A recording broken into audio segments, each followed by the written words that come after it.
All right. Hi, everybody. Hope you're doing well. Uh, just trying to make sure we got everything working correctly. I think we do. Who knows with technology? Okay. Hi, welcome. I'm Mary Dittman. This is our monthly Bible study here online. And today we're going to talk about breaking free from toxic relationships. Oh, those toxic people. So that's what we're going to take a look at today. And, um, you know, I think we all can relate to that situation. All right. Before we go any further, let me say a prayer for us. Lord, thank you for this time together to study your word. And I ask that you'll bless all the ladies that are here today and that are watching on the replay. Lord, please come and be present with us. Please make my tongue like the pen of a ready writer. Lord, I ask that you'll make me smaller and that you'll be bigger. And we thank you and we praise you in Jesus' name. Amen. All right. So, if I haven't met you before, I'm Mary Dittman, and I'm an award-winning business professor on the collegiate level. I'm the creator of One-Derful Life and the author of How to Be Happy When You're Single and You Don't Want to Be Single. And for me, being single was always a great struggle for me because I always wanted to be married and have a family, but it it wasn't happening for me. And that was always a great source of sadness for me because a big part of my idea of a successful life includes being a wife and a mother, being a wife and a mother. And it just wasn't happening. And I got to the point where I said, you know what? I just want to be happy. The singleness doesn't seem to be changing, and I just want to be happy. And that was the beginning of One-Derful Life, was how can I have a life where I feel happy and fulfilled? And um, I'm even if I'm still single.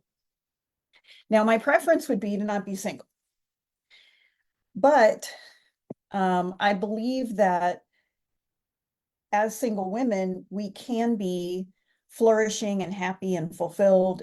Jesus said in John 10:10 that he said, I came that you might have and enjoy your life and have it in abundance to the full until it overflows.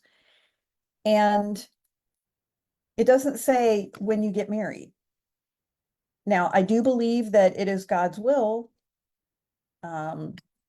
for people to marry and have children. But I also know that we're in a sinful, broken world. And, if you're like me and you want a relationship, I don't know if we're all going to get one. I hope I'm wrong. It's also okay if you don't want to be in a relationship. Jesus said some folks are eunuchs of their own choosing. And what he was saying was some people will choose not to get married. But One-Derful Life isn't about getting to a place where you say, I don't want a man. It's about being at a place where you say, look, I just want to have a great life. And it'd be nice if my Boaz came along, but even if he didn't, I believe that God still wants me to have a great life and impact for the kingdom. And oh, isn't it hard to make an impact for the kingdom with all these toxic people?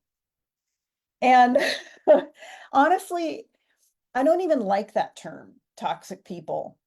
The only reason I used it in the title of this lesson today is because I knew that's what would get people to watch.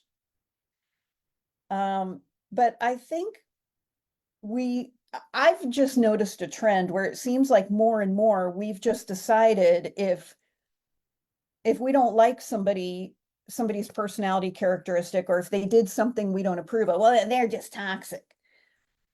And everyone's a narcissist, which actually, when you look at the statistics, more people do demonstrate narcissistic tendencies, and it's directly related to social media. So usually the more you're on social media, then the more narcissistic characteristics you tend to display. And you might say, well, Mary, you're broadcasting on live right now on social media.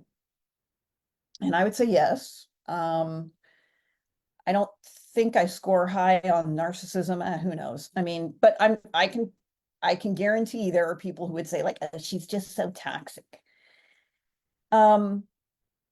So I already don't like that phrase, but that's what we're going to go with today.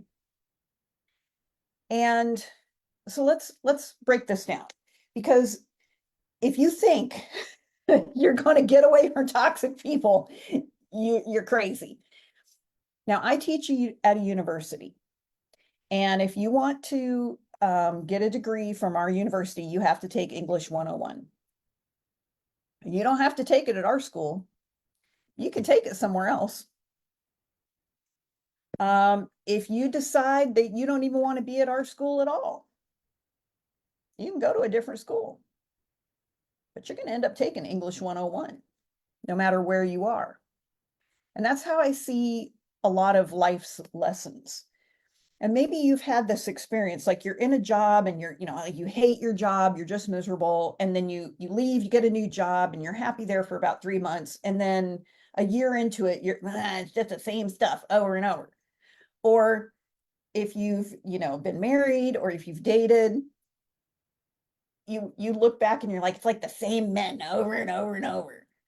And, one of your friends might say, I've had people ask me like, oh, Mary, you need to ask yourself, like, what is it? Why do you keep attracting, unavailable men? And I'm like, the problem isn't that I attract them. The problem is I keep giving them my phone number. But my point is, the reason you keep getting those same people, but in a different wrapper, or same experience, but at a different place over and over and over, is because you're going to keep getting that until you learn the lesson. Okay. God is not here to support your weakness. I'm on my phone because I want to, I need to Google something I'm about to say to you. Well, I'm not going to, because I can't remember. I'm just going to go with it. If it was either Carl Jung or Sigmund Freud, I can't remember, one of the two of them, but Jung was Freud's student. What Jung said was it Freud? It doesn't matter. What they said was, you sustained some kind of a wound in your childhood, most likely from one of your parents. Whatever that thing was, you're going to continue to recreate situations over and over and over again until your psyche is healed from it.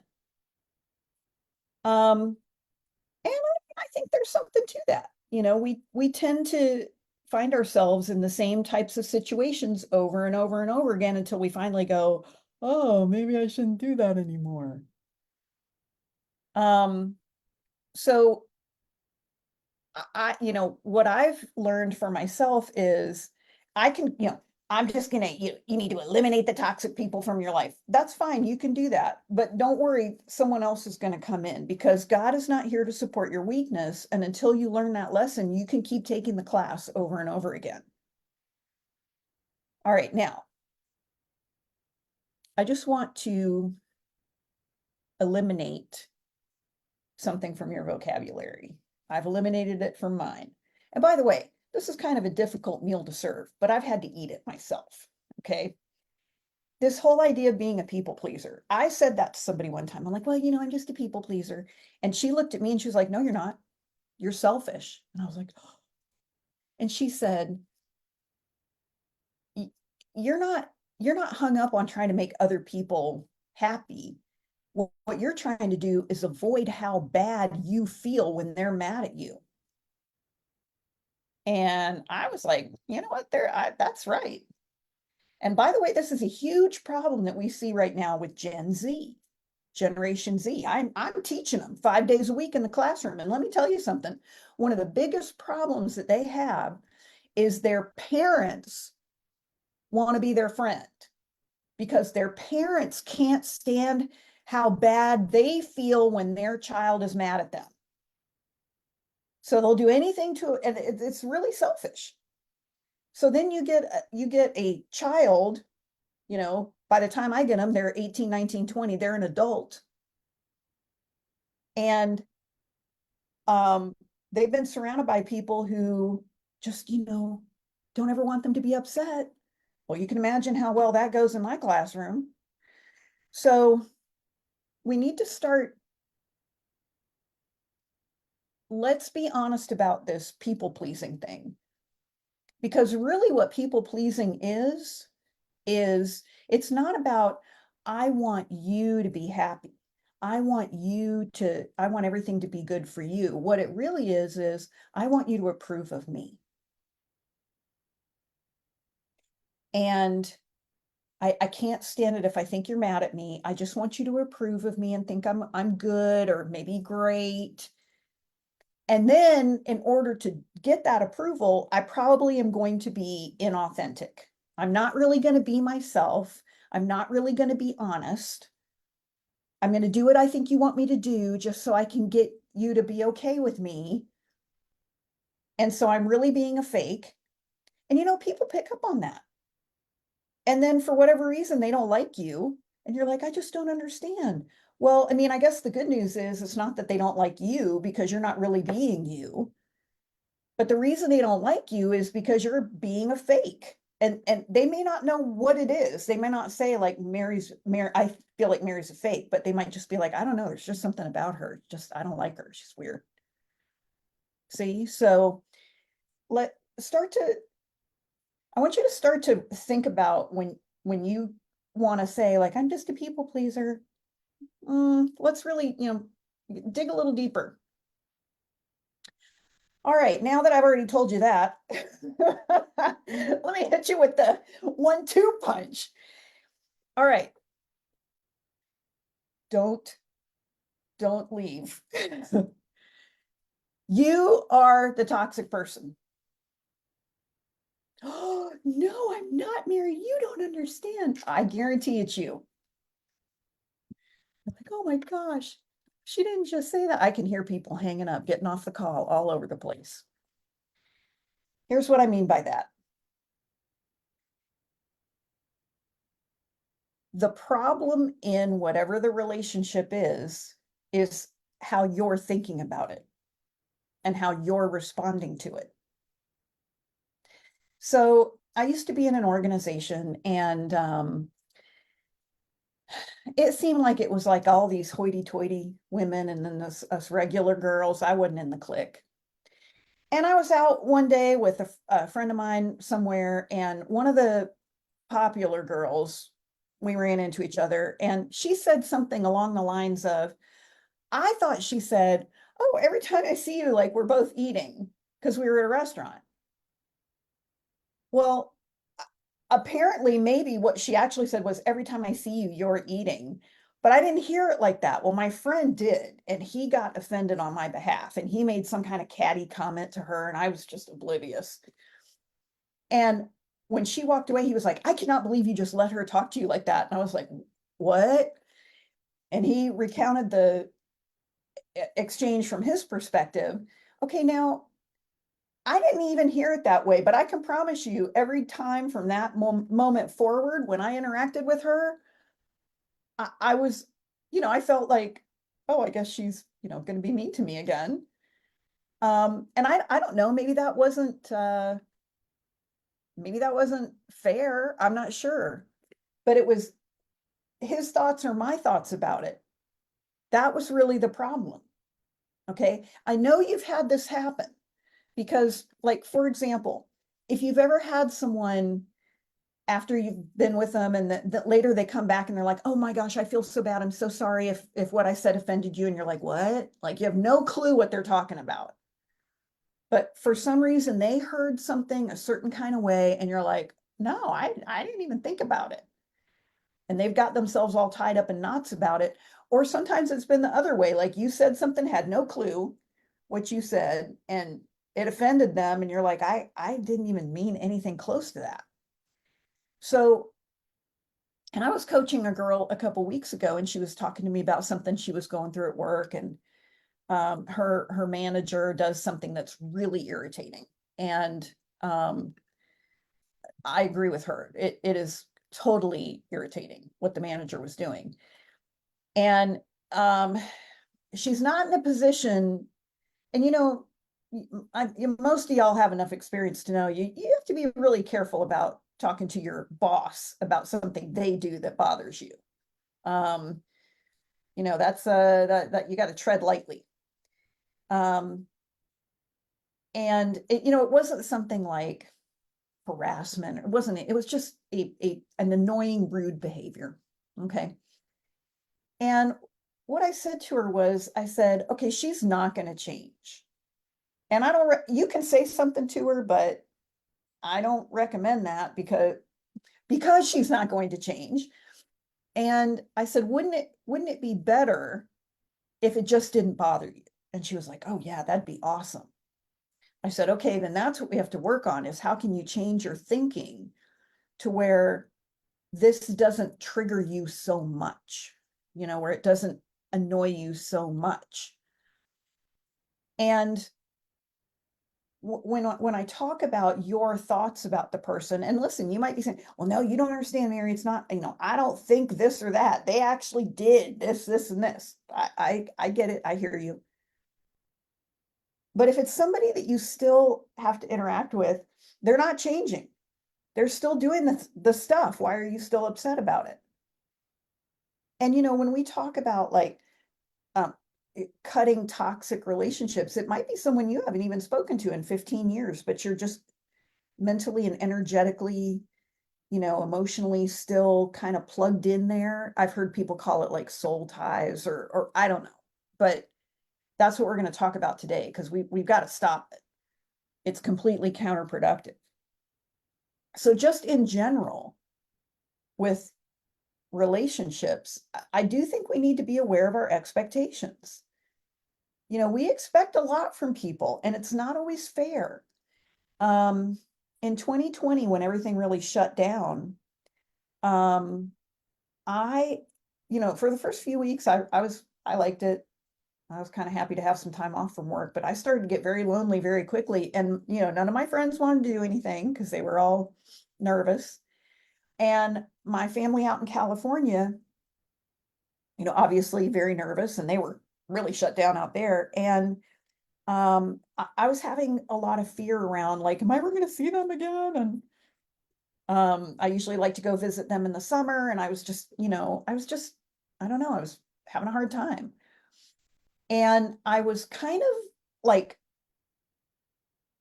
I had this sort of expectation that like my brother or my mom or somebody, needs to say something to help me feel better. And what I started to realize was that's really unfair, because, my mom at the time was, over 75 or so. She was having a hard time. And not to mention the fact that, 80% of the people who died from COVID were over the age of 65. Now she's very healthy, but, we didn't want her being careless. But then my brother, he had his own, he's an actor, so nobody was working. He has a wife and he has two small children, and my mom lives like a mile away from him. So, he's got all of this going on. And I thought, it is really not fair for me to put my emotional well-being on him or on my mom. That's not fair. And you might say, yeah, but if they loved you, they would. See, that's an expectation. One of my good friends teaches French at the university where I work. And if she said to me, listen, I need you to sub my 400 level French class, I need you to teach the entire class in French, I would be like, no can do. I mean, I can give them a homework assignment. I could, but it's going to be in English. And if she said, no, it has to be in French, and if you loved me, you would try. So, well, I can't do it. I don't have the ability. Yeah, but if you really love me, you would make a go at it. I mean, you guys would say, like, that's ridiculous, but that's what we do to people. It's like if I said, well, I need this much water and you only have this much. But if you really love me, you'd give me this much, but you just don't have it. And that's a lot of times what we do. We set these expectations. And just to wrap up um, where that left me in 2020, that's when I really, really dug in deep with the Lord, and you get to know God pretty well when he's all you've got. And I had to really dig in and start learning how to go to him first for my emotional support. Yes, we need friends, we need relationships, we need other people. But we want to be careful about elevating people into the position that God should be in. And I think most of us would say, well, I don't do that. But we kind of do when we expect our friends to alleviate our loneliness, or somebody doesn't include us in something and we're super hurt about it.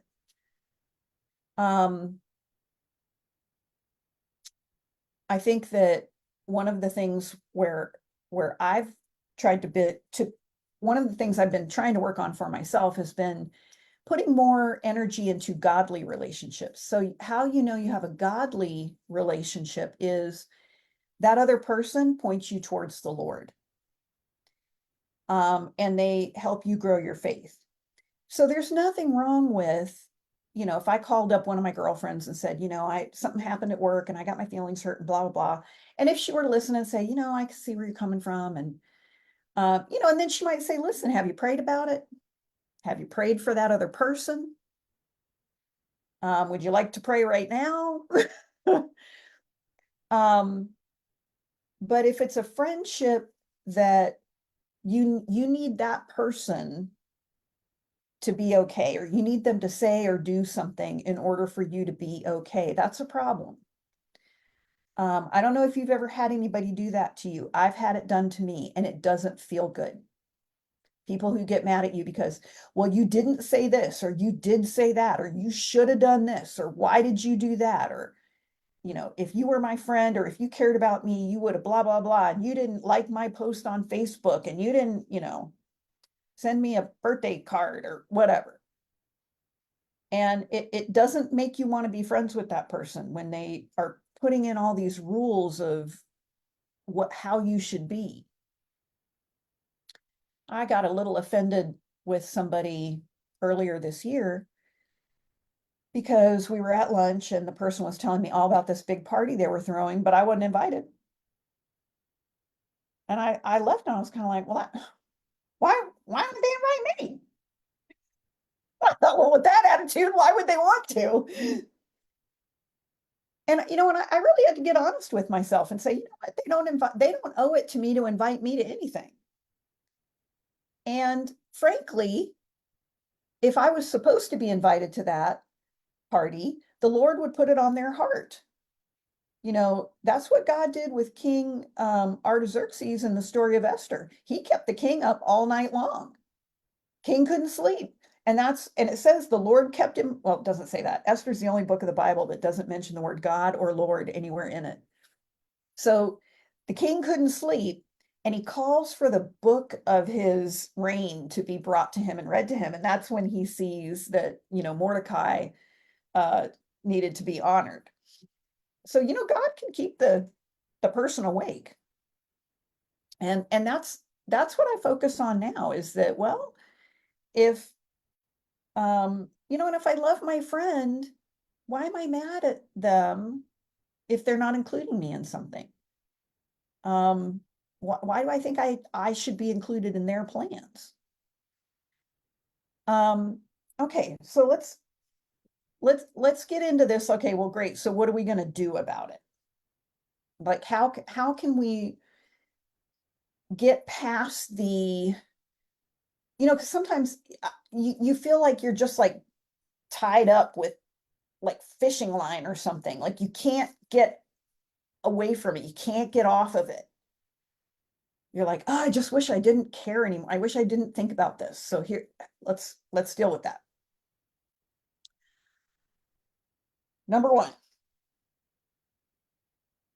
in 12-step recovery, there's something called a fourth step. And the way you do a fourth step is you write down a person's name. Okay, so I'm mad at Susie. And then you say, what did Susie do to make you mad? This is the good part. Well, I'm mad at Susie because she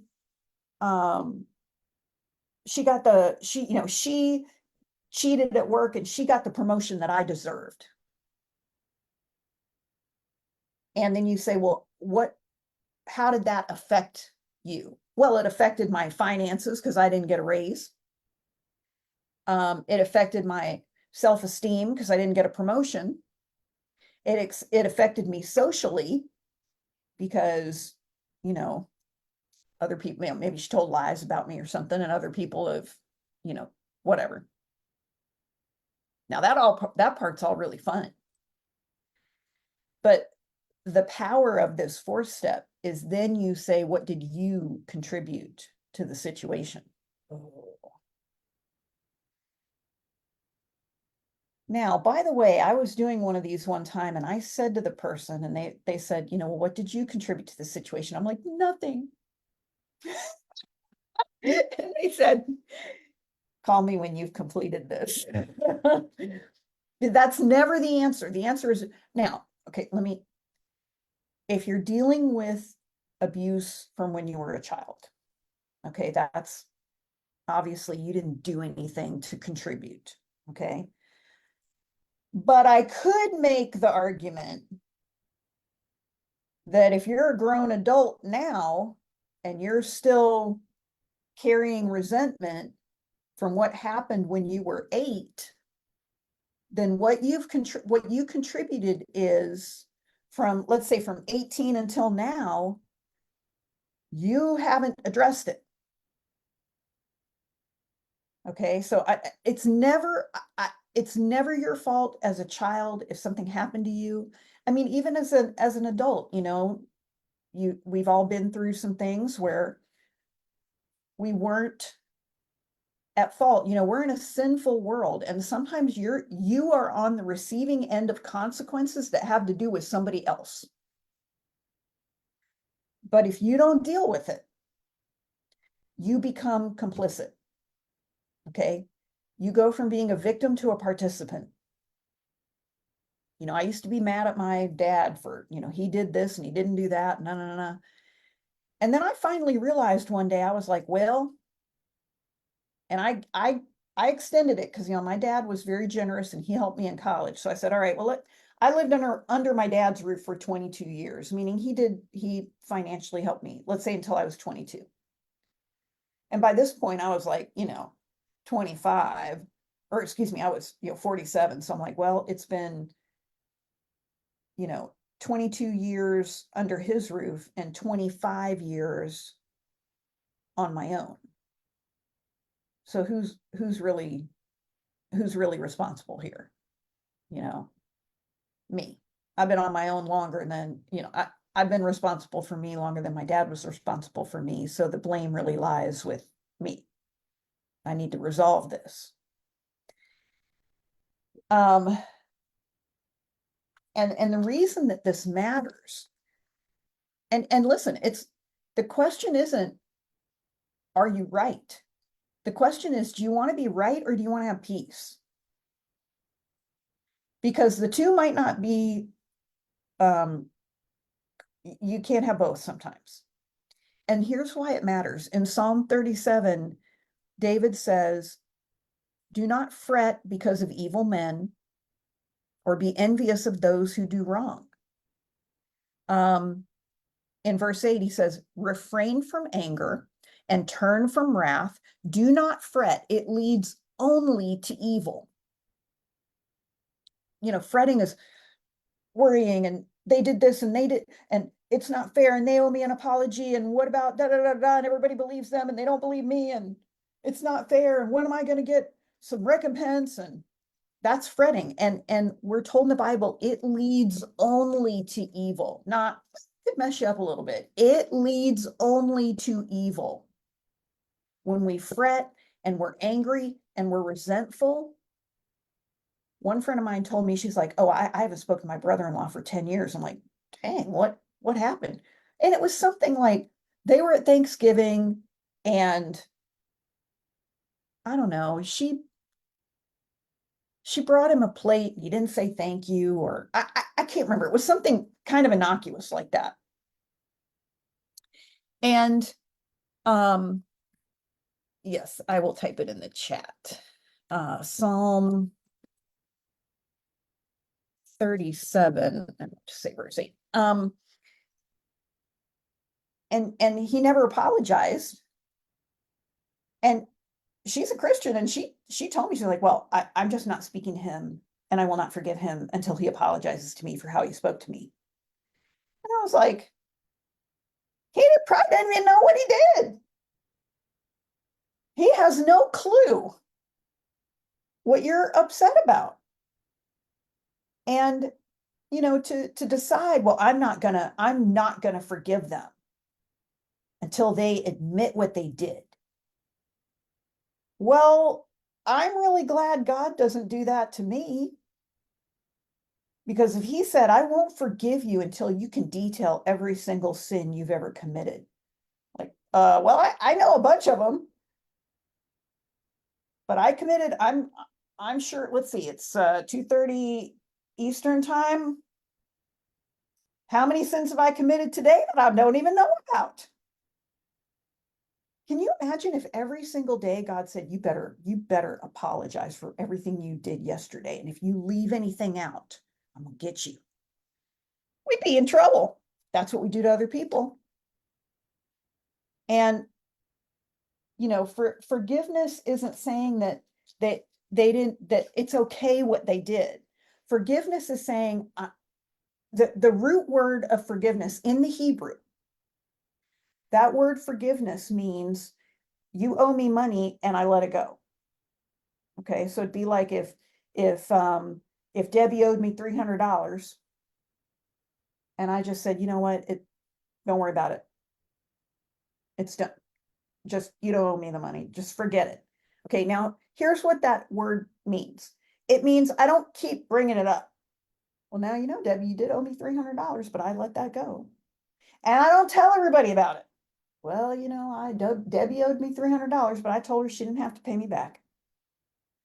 Forgiveness is, it's done. It's not even in my head. I don't even bring it up. That's what forgiveness is. That's what we have from God. He says, I remove your sins as far as the east is from the west. He forgets them. Now, again, I'm not saying that what the other person did to you was okay, or you should just be like, okay, well, I'll just be a doormat and let them do it again. No. But it means that you're going to stop being held prisoner by what they did. Because you keep playing it over and over and over and over, and you keep getting hurt and hurt and hurt and hurt, and they're out enjoying their life. So I'll just tell you, for me, when I started to look at when I've done this 4-step type of work on anybody, here's what I always find when I look, what was my role in this? It's almost always some version of, I watched them do this to other people, but I just kept thinking they'd never do it to me. Or, I expected them to treat me in a certain way, and I really had no basis to think that would really happen, but I thought it would. Or I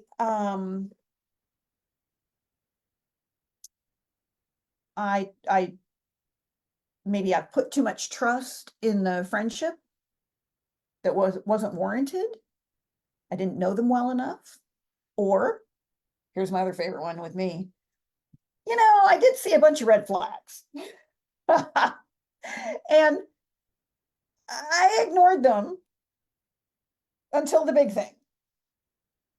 That's just what I find for me. And I listen, I tell you that tool is really powerful and it'll help you. Okay, now I've had something with somebody for, oh, well over 20 years right now. And I go back and forth. I'm like, okay, I'm gonna let it go. Then it bothers me again. I'll let it go, it bothers me. I can't figure it out. And this summer, it was just 2 months ago. In fact, I was praying and I was like, God, you have got to help me with this. Like, I really got to get off this. And this is somebody that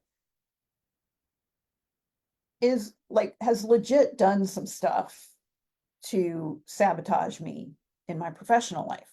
And that's not my perception. That's not me thinking about it. That's actually behavior. Now I'm like, listen, I quit my job and go work somewhere else.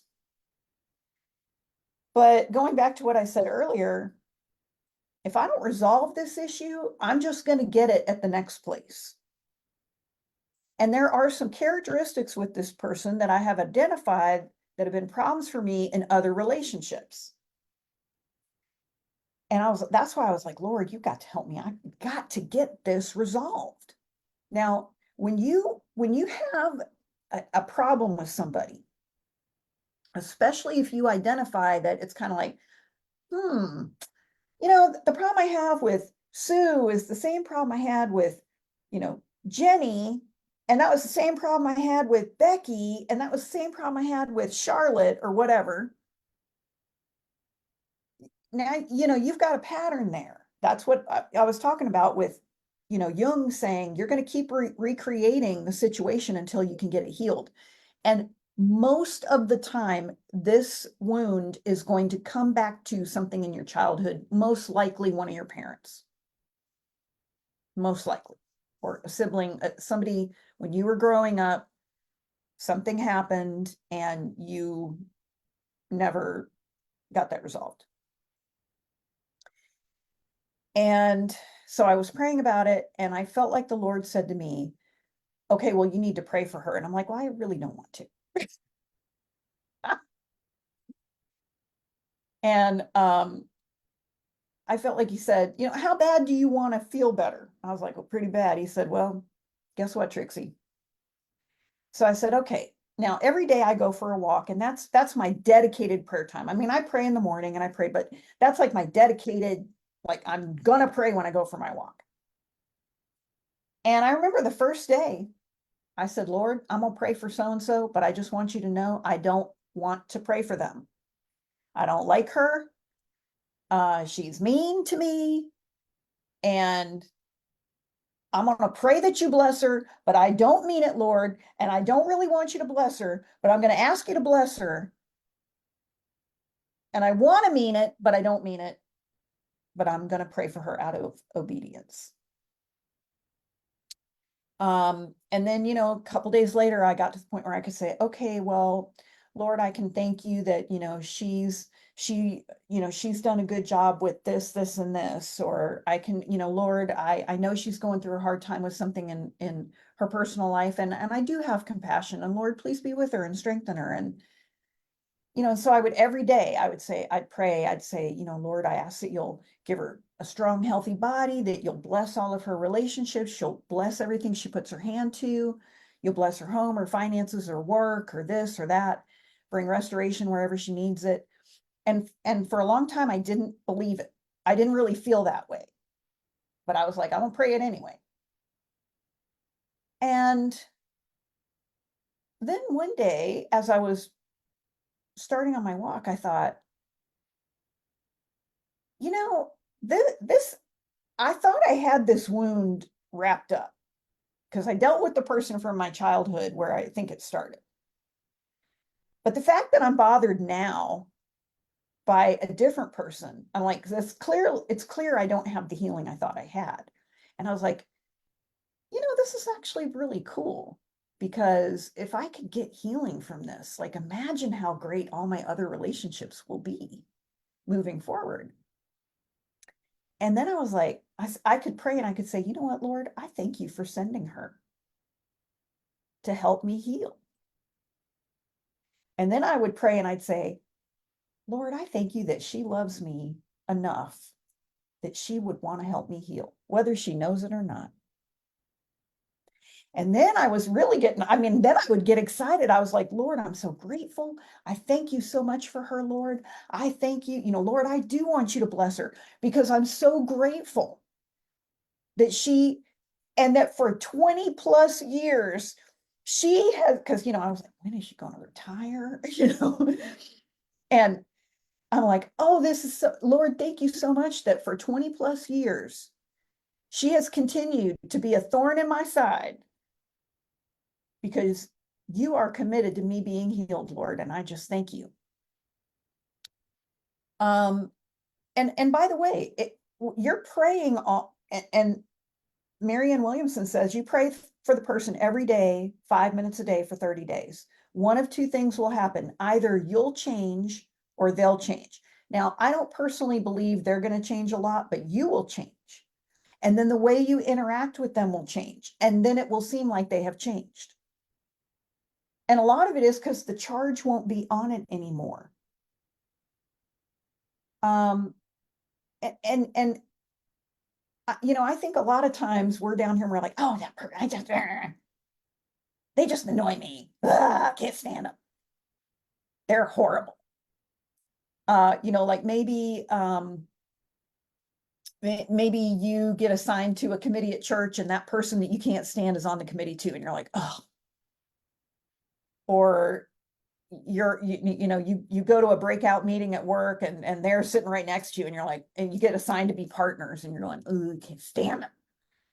And you're like, oh, this is so terrible. And I think God is up there a lot of times going, oh, this is good. Right? The Bible tells us iron sharpens iron. When you think about your life, for most of us, the number of people who are, let's say, good that we like, okay, versus the number of people that were like, oh, I can't stand that person. For most of us, the I can't stand them category is really pretty small. If it's not, go back to my first point of you're the toxic person. Okay, I'm talking about people you actually know. I'm not talking about people you see on TV. I'm talking about the people in your life that just grate on your nerves. You have more that don't grate on your nerves, okay?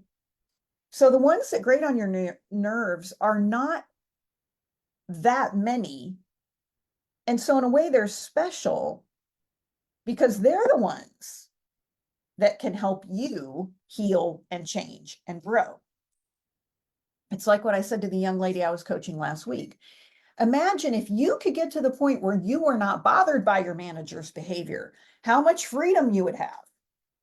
And because you weren't mad at her every time she does this thing, you'd be more relaxed. She'd like you even better. And it's always a good idea to have the boss like you. So I'm telling you, praying for the person, thanking God for them, thanking God that, asking God to bless them. If it's someone who's dead, because we can stay resentful at somebody who's dead. You can still be praying and say, Lord, I thank you for what I learned from them. Maybe what you learned from the person was how to not be. Okay, there's value in that. Now, forgiveness, and when I started to really think about it, like with respect to this particular person, I was like, they don't owe me anything. I mean, yeah, wouldn't the world be so much better if everybody would just do everything you want them to do to keep you emotionally fixed? Wouldn't that just be nice? And I thought about it and I was like, who do I think I am that she should be a certain way to keep me emotionally stable? That's not her responsibility. And it's unfair and unloving of me to put that on her. Now, forgiveness is not the same as reconciliation. And I'm not suggesting that you need to be in close fellowship with other people who maybe aren't in a good place. Okay. There's a story in 1 Samuel chapter 22. And this is where I find the timing of this interesting. So this is when David is running away from Saul. Like Saul's now trying to kill David. And David goes to Gath to try to get some, like to take refuge. And the king of Gath is like, wait a minute, this is David. He's one of Saul's guys. No way. And then the king was like, they're like, maybe we should kill him. So David pretends like he's insane. Okay. And he starts drooling and it says that letting saliva run down his beard. Like he's drooling, he's clawing at the walls, he's acting all crazy. And the king is like, this guy's a nut job. Like, get him out of here. Okay, so that's what David is doing. He's afraid. And it says in here, David was very much afraid of Achish, the king of Gath. So he was afraid. He started acting like he was crazy. And then he runs away. And he goes and hides in a cave. And here's what it says. All those who were in distress or in debt or discontented gathered around him, and he became their leader. So everybody who was upset, discontent, broke, in debt, they all flocked to him, and he became the king of the clowns. And I'm not suggesting that that's what we need to do, okay, that we should just be in close fellowship with everybody. Joyce Meyer says that, and she has a really good book called Approval Addiction by Joyce Meyer. I highly recommend it. It's very good. But God desires that we have enjoyable, healthy relationships. A relationship is not healthy if one person is in control while the other struggles for approval. And a lot of times when someone is being controlling, the problem is we're letting it happen. We're letting them be in control. And we are not to let anyone be in control of our lives other than God. We're told in the Bible, do you want to please God or do you want to please people? Because you can't have both. And you need to get clear. And many times, Jesus said, listen, the world hates me, it's going to hate you. So if you try to get God's approval, you better count on not having people's approval. So the way I think about it is, there are going to be some toxic people that you just can't get away from. Okay, they're in your family, you work with them, they're in your church. Maybe you just can't get away from them. And like I said, I mean, you say, well, I could, because I could, stop talking to my family, or I could leave my job. But like I said, you're going to get this somewhere else till you learn how to deal with it in a Christian, godly way. But you can unplug, okay? You can get to the point where you say, okay, I'm not going to be, I don't like the word triggered. I'm triggered by the word triggered. I think of it more as like, I'm just going to unplug from it. Okay, it's kind of like your Christmas tree. I'm just going to unplug it and I'm not going to light up about it. And that goes back to your thoughts and your expectations. For example, I know somebody that when I'm around them, I know for a fact they're going to complain. It doesn't bother me when they complain because I know it's going to happen. Now, I used to try to talk them out of their complaining. I don't do that anymore because it doesn't work. They want to complain, and me trying to get them to see the positive side only makes me upset. So when they complain, complain, complain, I just listen and go, it's a bummer. And I just don't plug into it. And one of the ways I think about it is, we are called, okay, we're called in the New Testament that we are a royal priesthood. Now, I'm a teacher, okay, I teach Bible study. What I cannot, and listen, in my job at the university, there are plenty of students I don't like. But I can't, it's not, I think we would all agree, it's not right or fair for me to treat them differently. Okay. I have to treat them fairly. I have to treat them how I treat everybody.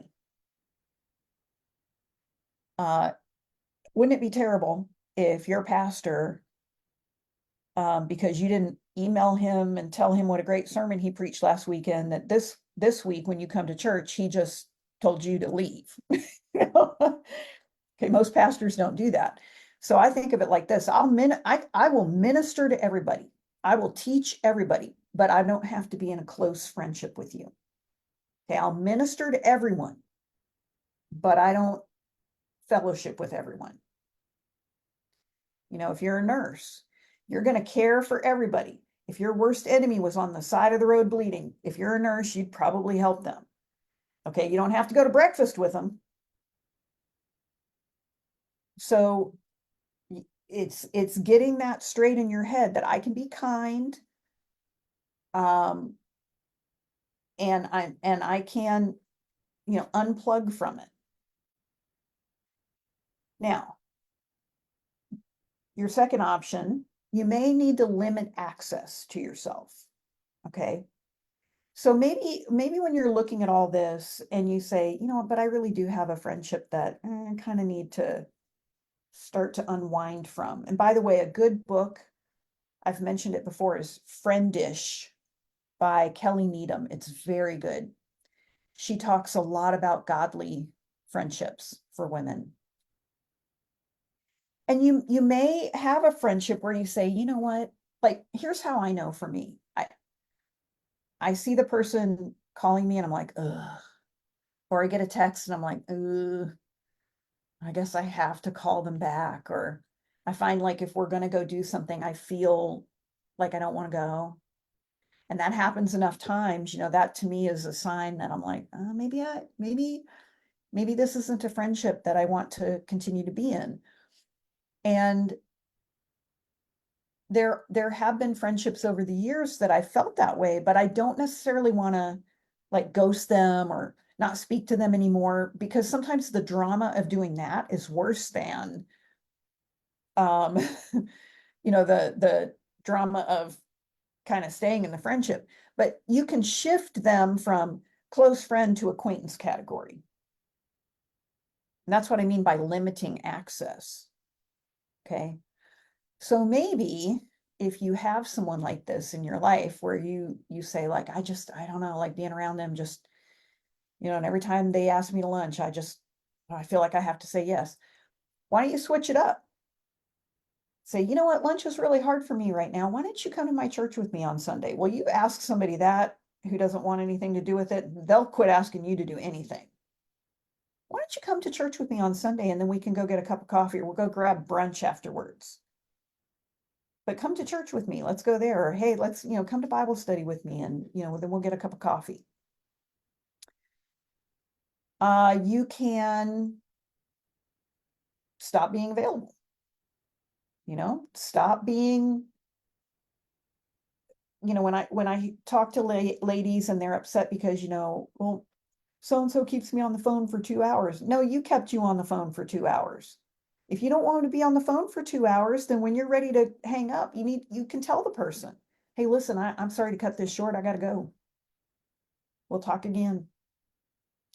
You should only be on the phone for 2 hours if you would like to be.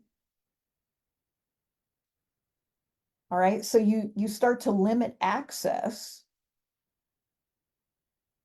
Now, third option, you may find yourself in a situation where you say, you know what, I just need to have no contact with this person. Now I've been on the receiving end of that. I had someone I thought was a good friend of mine just quit speaking to me. And I'd ask her, hey, do you want to go? Hey, do you want to go do such and such? That maybe we do every year. And she'd say, oh, I can't. I have another commitment, which is what I taught her to say when she wanted to not be around someone, like, I'm sorry, I can't. I have a commitment. And the commitment is to not hang out with you. And so she used my own line on me a few times. And I was like, oh, wait a minute. What's she trying to tell me? And I actually ended up writing her a letter because she wouldn't respond to me. And I just said, listen, I hate to do this because I can't stand this kind of thing, but I have racked my brain. If I've done something to offend you, I don't know what it is. If you'll tell me so I can apologize. And I said, I don't know if we're just in a season of, I don't know if something's happened in our friendship, or maybe we're just in a season where, we're kind of drifted apart, and that's fine. But I just want you to know I love you and I value you, and etc. So I wrote that letter because I had two friendships where that was happening. One of the ladies called me right away. You felt that way? And I was like, okay, cool. I just want to be sure. The other person, 2 weeks later, just sends me a text. Got your letter. Yeah, it's the season. I was like, well, okay. you know, Message received. I don't know what I did. I don't know what happened. I have a suspicion just because I heard her in other friendships say, I'm just done with that person. They're just toxic. It's just the drama. So I don't know if maybe she felt like I just have too much drama. I don't know. She went no contact with me. And you do need to be prepared if you do that to somebody, if they don't understand why, they're going to probably keep coming back asking questions. Now it's up to you if you want to tell them. But then understand that they might take it as a negotiation. So if you're sure that you don't want to be friends with somebody, and you don't want to talk to them about it, just quit talking. Another friend of mine did this to me one time, and then I had given a lot of money for her fundraising efforts for something she was involved in. And of course, when she was ready for more money, that's when she texted me, hey girl, haven't talked to you in a while. And I was like, yeah, because I'd walk up to you and say hello, and you'd turn your back and walk away. Like you wouldn't speak, you were not speaking to me for 2 years. Hey, I haven't talked to you, just want to say hi. We should go out and get dinner. And I was like, yeah, what's been up? You quit talking to me. No, we were both just busy. And I'm like, mm-mm. I said, we can talk about having dinner, but I'm not having dinner with you until you get honest with me and tell me what prompted, the sub-zero weather between us for the last 2 years. Well, she kind of wanted to turn it on me. No, you're just being blah, blah, blah. I'm like, okay.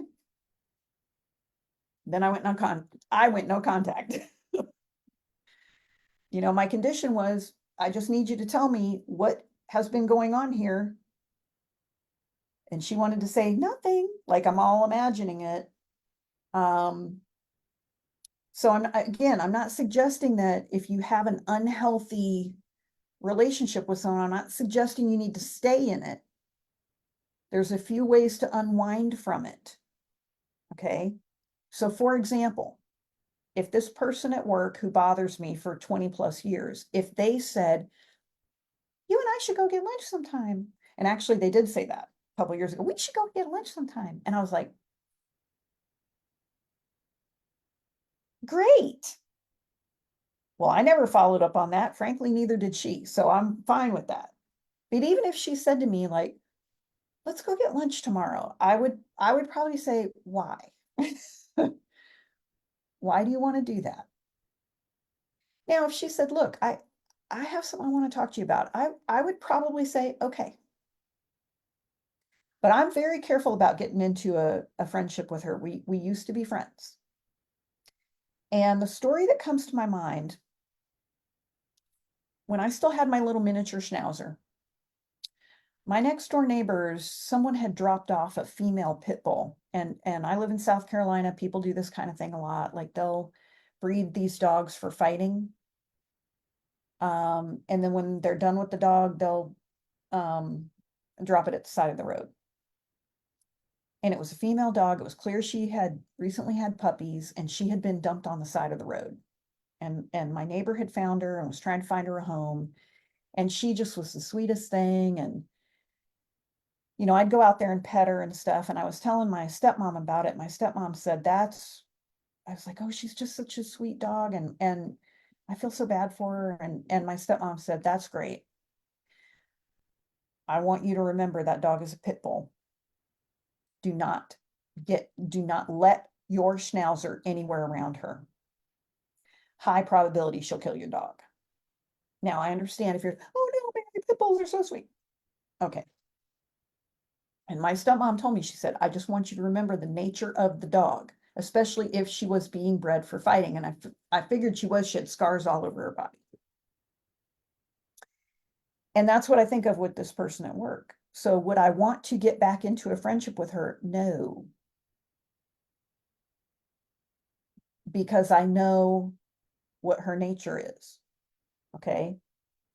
My only goal here is to just not be plugged in. Okay. And to not take every little single thing to heart and to not be so, quote, triggered. So I one of the best things that you can start to do for your relationships is really addressing this question of, a lot of times, and I've had people, well, what are you getting out of this friendship? And we seem like we want to ask that, well, what am I getting out of this? Well, what are you giving?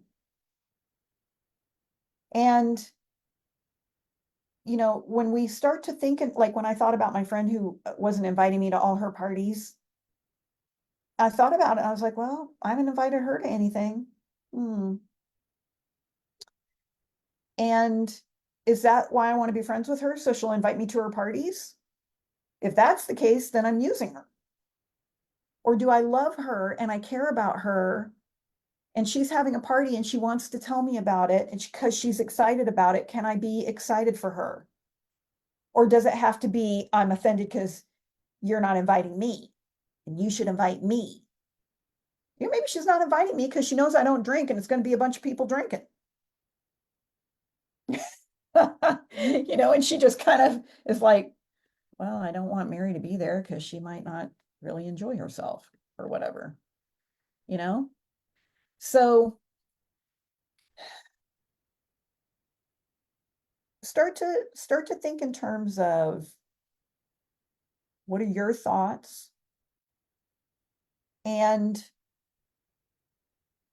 what is the lesson that you're learning from this experience with this person, and pray about it. Ask the Lord, he'll show you.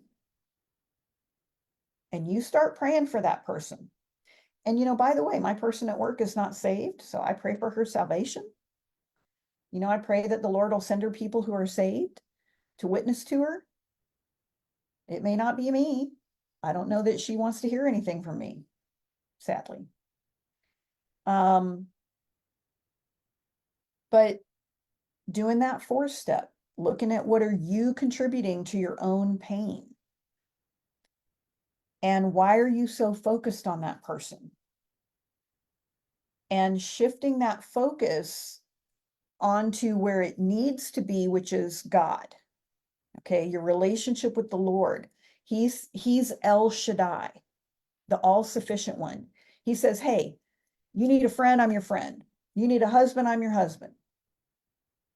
You need a counselor, I'm your counselor.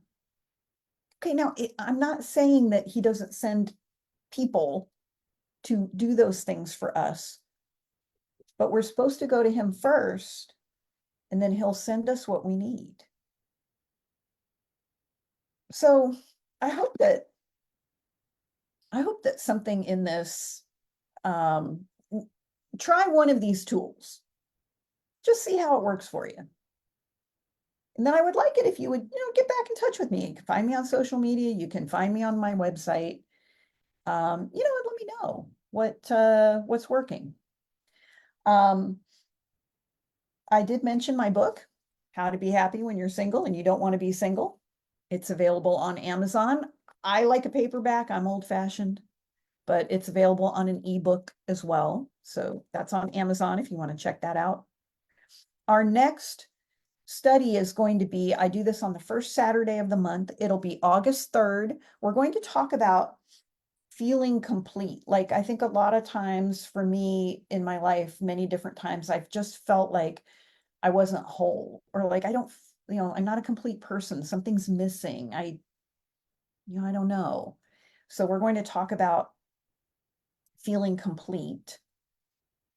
And let me say a prayer for you. I want to thank you, by the way, for being with me today. And let me say a prayer for us. And Lord, I want to thank you for these ladies. And Lord, I ask that you'll bless them, give them a return on the investment, Lord, of the time and attention that they just put into learning about you and learning about your word.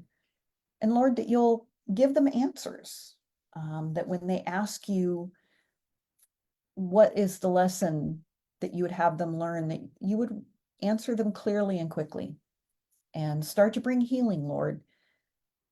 You've said we're a royal priesthood, we're a light in a dark place. And Lord, we need healing so that we can go out and minister to other people who need you. And Lord, I just ask that you'll bring favor to all these ladies and bless them abundantly. And we love you and we thank you. In Jesus' name, amen. Well, ladies, I want to thank you. Um, oh, Linda, I struggled for so long. I just want to help other single women. Listen, I hope y'all have a wonderful rest of your day, and we will talk to you next time.